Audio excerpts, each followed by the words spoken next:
Everybody go back in the days when I was far from you. I had no joy within me. Life for me was pain. Life for me was no fun.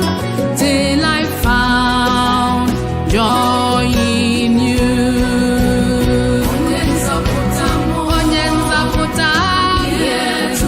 I'm here to worship you.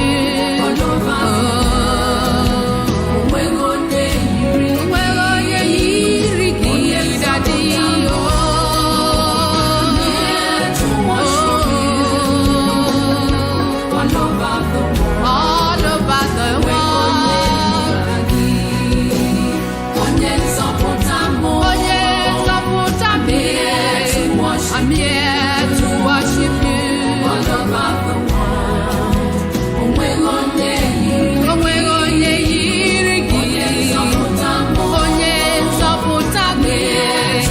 I'm here to worship you, Daddy, all over the world.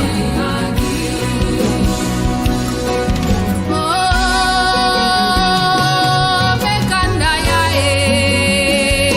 Igbokwe, Larekele mo, Okwangile jume, ONYENZOPUTAM me.